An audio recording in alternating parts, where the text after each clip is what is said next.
Well, it's day 3 of the lockdown here in Hamilton, thanks to the coronavirus. Whoop-de-doo.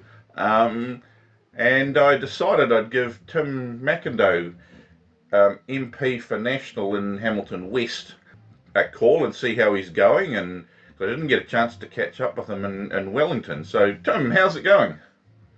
Hey, kia ora, lads. Well, I'm sorry I missed you down in Wellington, but like everybody, I'm making the best of a bizarre circumstance, and it's been a pretty full-on week, actually. Yeah. At least you didn't have to do the lockdown inside the beehive. No, that wouldn't be a great experience, particularly with the lifts malfunctioning as often as they do. Oh, okay. Stuck in the lifts for 4 weeks. Yeah, it was like when I came to Wellington, it was actually quite nice. It was a little bit unexpected and last minute, but it was a bit unfortunate I couldn't catch up with you. Well, I think when I messaged you, you said you weren't feeling the best. Well, that's right. I had a cold in that last sitting week before Parliament shut down, and I was pretty much sent into isolation. It was just typical symptoms of the cold that, for understandable reasons, people didn't want me near them in meetings, so I didn't attend caucus that week. I didn't attend my select committee. I was predominantly working in my office and away from other people. Yeah, because right now, even something like a cold, as soon as you cough, you clear a room like really fast. That's right. And the reaction used to be bless you. It's now become something slightly less um, sympathetic. Yeah, and it's generally a colloquial way of saying "go away." Quite right. So are you home in Hamilton or? Yes, I'm Yep. at my home in Hamilton, and besides from going out for walks, haven't been outside the neighbourhood or really much outside my house for the last 3 days, um, which is a challenge for everybody. I guess we're all in the same boat. It's just something we've got to make the most of for the next 4 weeks. I I have bet. been Did you very, did very did, busy. did your wife stock up on razors and stuff just in case you got it into your head to grow a beard again? uh, well, nobody apart from she would know, so no, she hasn't stocked up on that. I don't know. She actually works for an essential service, so she Oh, has okay.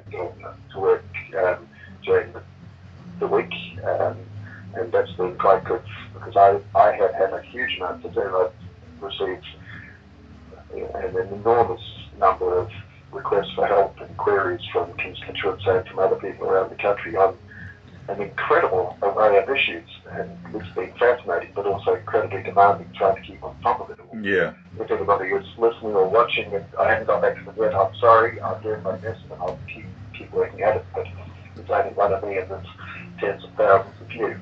Because we still got a lot of normal things, like the normal problems that we deal with in life, and now we've got a lot of people who probably aren't used to dealing with these sorts of things. They aren't used to Yeah. turning to the internet to get information or anything like that. And for some people, it must be quite stressful just not knowing what to do, what's happening, where things are going.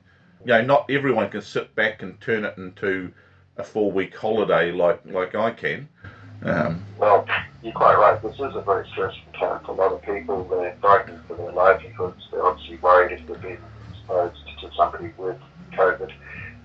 They're wondering how they can look after children for 4 weeks, if they can deal with the education aspect. Then there are major challenges such as how are we continuing to provide essentials for the homeless and for other people who are very vulnerable in our community, yeah, people living with significant disabilities and those who look after them.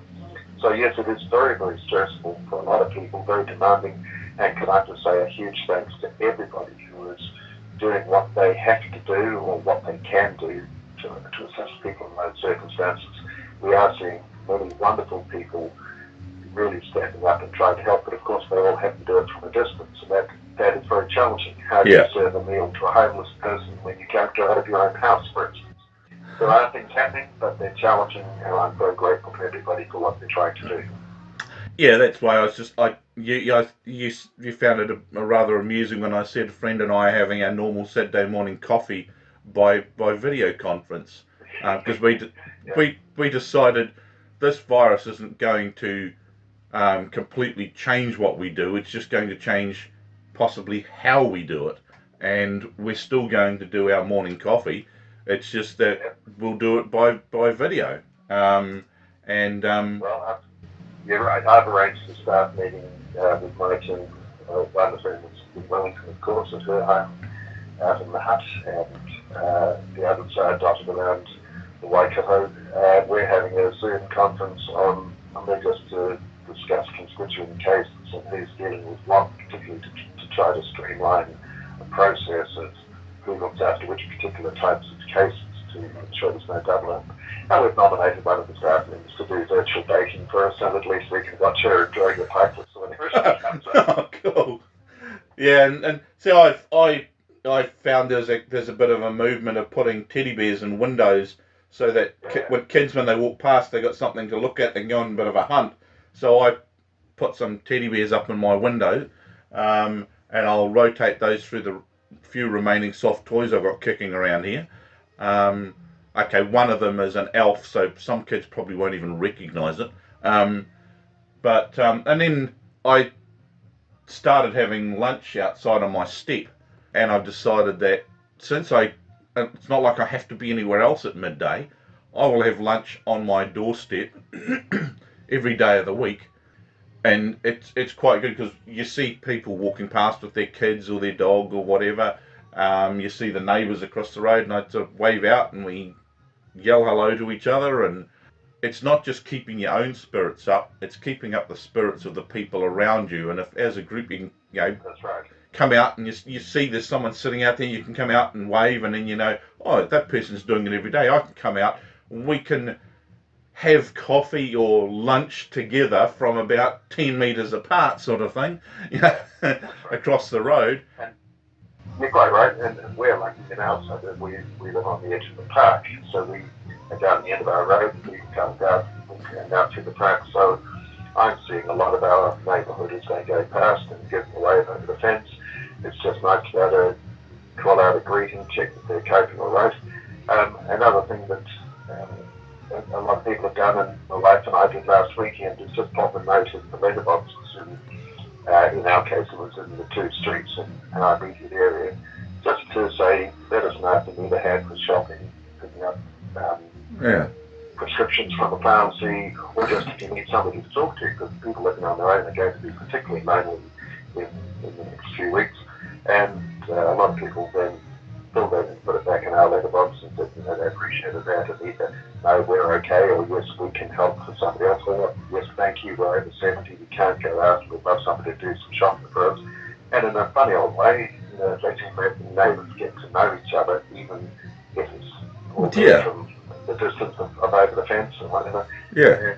And there have been some lovely things happening, and I know a lot of people have done that. And if anybody is listening or watching this um, uh, broadcast, I'm not sure what you call it, and they haven't had anyone do that in their own neighbourhood, well, how about doing it yourself? You obviously can't go long distances, but you're able to go out for a walk in your immediate area, and maybe you could pop, type something up, print it off, and put it in the letterboxes, and just see if there's anybody in your area who needs a hand. You'll find that the majority would say they're okay, but a few might just say, "Oh, thank you, that's a godsend. And, here's my number. And, would really appreciate a hand." And I think all this contributes to keeping your spirits up, and this includes the people who are working in essential services because life must be pretty hard for them at the moment as well. Yeah, I put a post on Facebook the other day saying, "Have you been to the supermarket? Did you thank a supermarket worker?" Because yeah, what I've decided to do, and this is just me, when I walk around the supermarket, well, I'm not like I'm going to be there every day, but I went there the other day for the first time for this, and I'm trying to keep those visits down as much as I possibly can. But I've decided when I'm there to remember to thank the staff. You can't shake their hand, unfortunately, but thank the no, staff for no, what they're doing. And I think yeah, it just keeps their spirits up. A friend of mine was joking. He said, must be hard for you not having anyone to talk to, because I live by myself. And I said, oh, I've got myself to talk to. Well, you're quite right. And just remembering to thank the people across the whole array of essential services, and there are a lot of them, is very important because that whole word essential sums it up. They're doing things that we absolutely depend on. And you're quite right, not only thanking the person at the checkout in the supermarket, but also asking them to thank those behind the scenes. Because when somebody working late at night to pack the shelves and make sure that everything is in place for when the store reopens in the morning, and we don't necessarily see them, but they're almost like Santa's little helpers. They're a Yeah, crucial part of it as well. So I don't think we can thank people enough, and also just say, we really appreciate what you're doing, and we're all here to help one another. So say to the people of the essential services, don't hesitate to sing out if we can help you in some way. It might be that if, for instance, they're working night shift on a switch for an emergency service of some sort, they might really need somebody to go and do some shopping for them the next day while they're trying to get a bit of sleep at home. There are things we can offer to do, and even if the offer is turned down, I'm sure it would be appreciated. yeah. I think for a lot of us, we're going to find out what sort of person we really are, because there's the have you made an effort to help others, but there's also, are you the sort of person that can take this situation and find the positive ways? It's like we're stuck with this situation at the moment.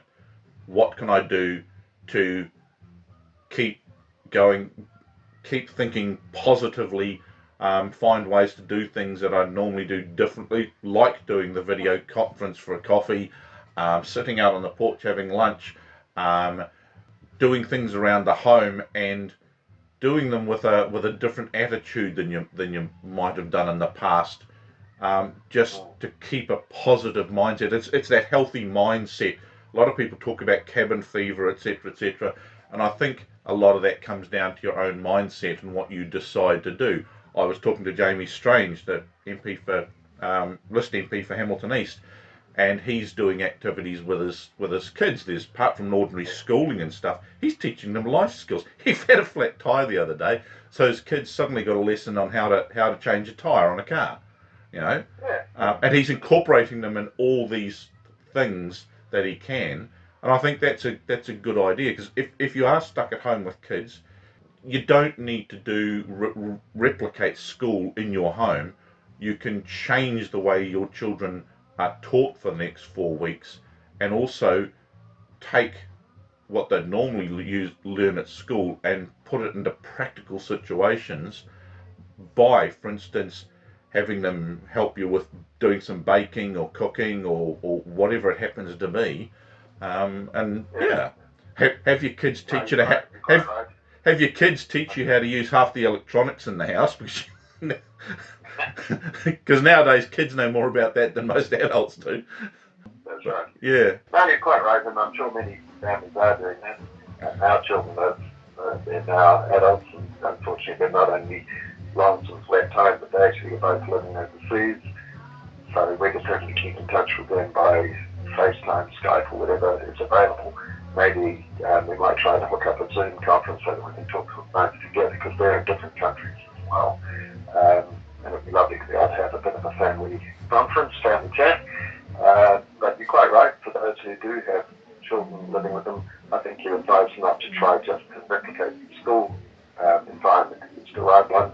There are all sorts of life skills that can be learned from doing things like baking or changing a tire, or goodness knows, a whole host of jobs in the garden or whatever. yeah, And if that can be seen as an opportunity that we all benefit from, then I'm sure the children will not only always remember the lessons they learn, but also look back in years to come, once we're hopefully back to normal, yeah, and say, well, for all of the fact that it was quite hard in some ways, that was a very special time for us as a family. So yeah. I hope that will be the experience for many people. And the other thing I think many of us have to remember is that some people have got an extra worry, and that's like you're saying, your kids overseas.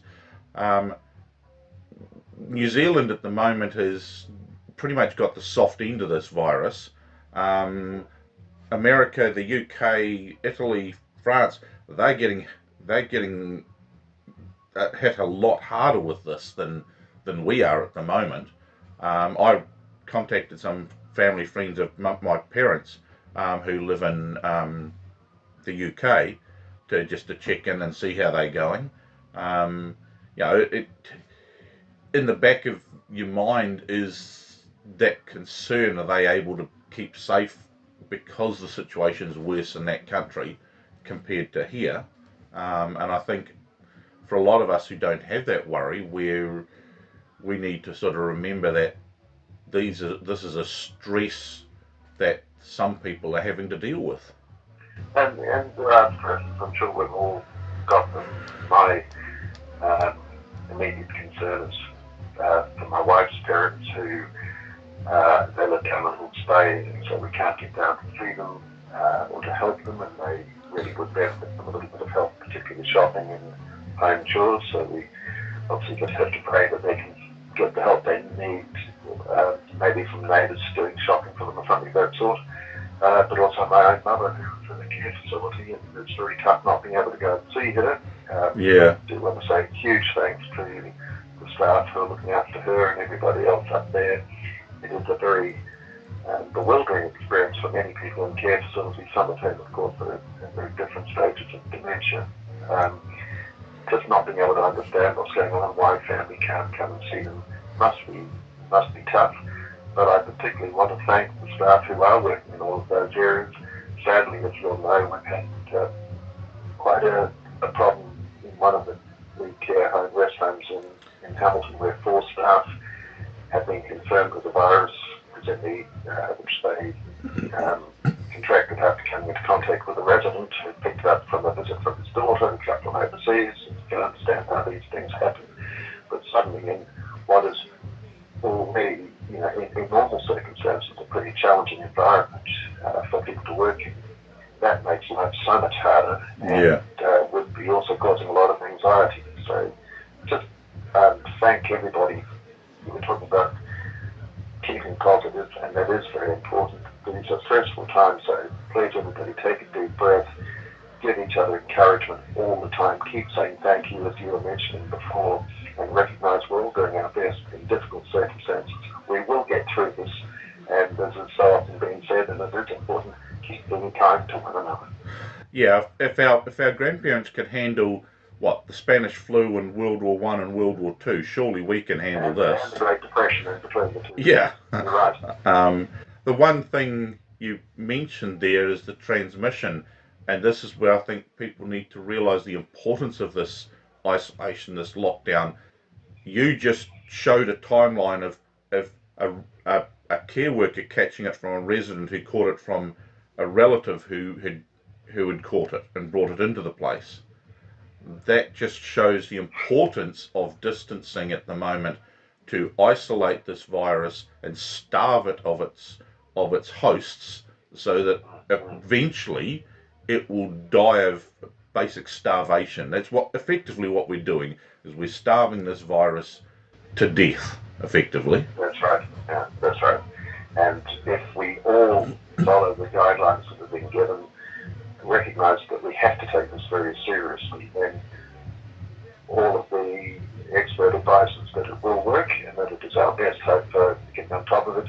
But unfortunately, in the first few days, people haven't always understood what being in lockdown actually means. I hope that anybody listening is doing his or her best to communicate that to everybody.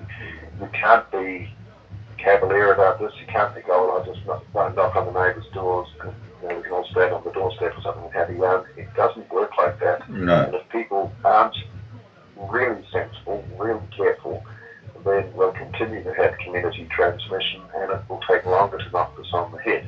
If we all follow the rules, then um, the evidence suggests from how it's been handled overseas that we'll start to see things trail down. We saw a huge increase in cases this week, of course, and we're now probably around about 400, and you'd have to expect that the number will go over 400 when the latest figures are announced later today. But within a few days, you'd hope you might see that we've reached a peak and then we start to trend downwards, at least in cases of new contractions of the virus, and that's what it's all about. But that's why we need 4 weeks to do this properly. Yeah. If we all comply, with any luck, in about 4 weeks we'll start to be able to return to normal. But there's every possibility it will go on longer, and it certainly will go on longer if we don't all cooperate now. I think that's something people need to realise also is the fact that yes, the cases will rise in the next week or two, just purely because there's test results will come back and things like this. But the key thing is, hopefully most of those cases will be in isolation and will have a chance to be dealt with and starve it in those locations. And then if we all pull our weight, then because of the isolation, the number of new cases, which is the key thing, the number of new cases will start to go down because it's not getting a chance to spread. And Lance, there's good news which we can share, but also I just want to point out that those who are fit and healthy themselves and live with others who are fit and healthy may not realise that if inadvertently they manage to pass they may be carrying the virus without even realising. If they pass it on to somebody else, that person may have to care for somebody who is vulnerable, who might be immunocompromised or might have an underlying health condition, which means that they're at much greater risk should they contract COVID-19. So that is why we've just got to be very careful in the way we deal with everybody. But having said that, let's also remember that worrying though this is for everybody, serious as it is, nevertheless, very few people are going to die from it. The vast majority of people, in fact, probably, I was reading a newspaper report, 99% of people are probably going to survive this, even if they do have a case of the coronavirus, COVID-19. And so we mustn't be unduly alarmist about it. There's every reason to be optimistic. But what we must do is protect those who are immunocompromised or who have underlying health conditions, because we naturally want to ensure that everything is done to try to prevent them from getting it. And that also includes the very young and the very old. Because the more fragile or vulnerable or frail you are, obviously the more of a risk it is. And so we've got to do our best to look after those people. And in particular, that is why, although it distresses me that I can't see my own mother, naturally I wouldn't want to have anybody going anywhere near her that could risk spreading it to her or to anyone else in her care facility. Yeah, because the other thing that people forget is, while you may not have it, as far as you know, just passing someone who has it, you could actually carry it on your clothes to another destination. It's shocking how easy it is to transport this virus. I was reading some stuff about it pays to, if you've been out on a mission to get food and stuff, it's a good idea if you can to wash your clothes, because if you've walked past someone who's got it and a couple of droplets have landed on your sleeve, you may not catch it yourself then, but you could transport it to somewhere else.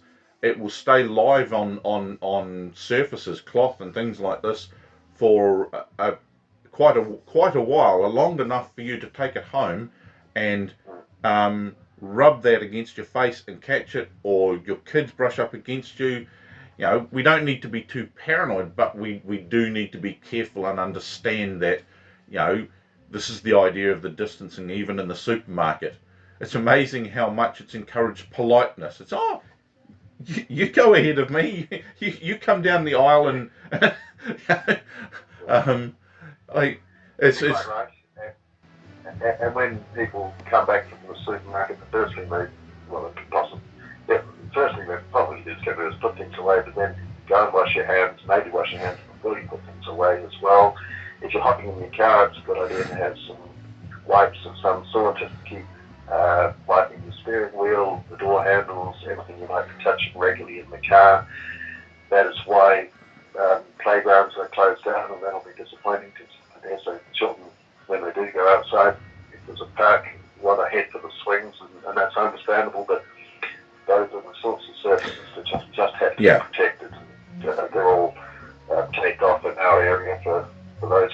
and I'm sure people are starting to understand it, but as you say, we've got to keep getting the message across that even though you may think you're out in the open, there's no one around, there is every chance that the virus could be sitting on the surface near you, might remain something you can pick up for 2 or 3 days after it's been dropped there, and so just be very, very careful. Keep washing your hands.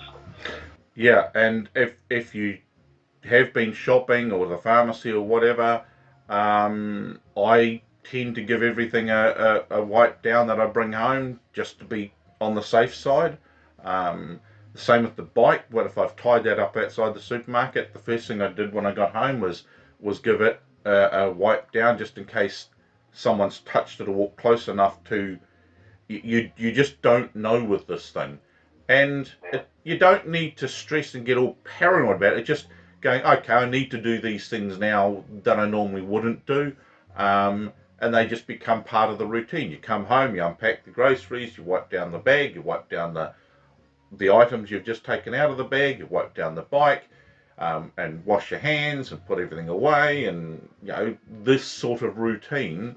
And it just needs to become the new norm for a while. And we're still probably going to have to do a lot of this, even if this lockdown was to end in 4 weeks' time. We're still going to have to do a number of things to ensure we don't spread it till it's well and truly gone, just to be extra safe. I like what the Prime Minister said the other day. Behave as if you actually have the virus, and that way you take all the relevant precautions to not pick it up from anyone else or transmit it if you have it and don't know about it. Because that's this thing's biggest problem is you can have the flippin' virus for quite a while before you even get the vaguest indication that you've got it. Oh, thanks very much for your time, and stay safe. Pleasure. And you too. I hope those who are watching and listening to this looking after themselves and each other from a distance. I've been able to pick up some information that might be helpful to pass on, and I just want to finish, Lance, by not only thanking you for this opportunity, but thanking everybody who's listening for what you are doing. I think it is bringing out the best in human nature. Kiwis are generally pretty generous, warm-hearted, caring group of people, and we're seeing that at the moment. So huge thanks to everybody in our community for what you're doing to look after one another. This is the way we're going to beat it, and we will. Cool. Sweet. Thanks very much. Cheers, Lance. Cheers.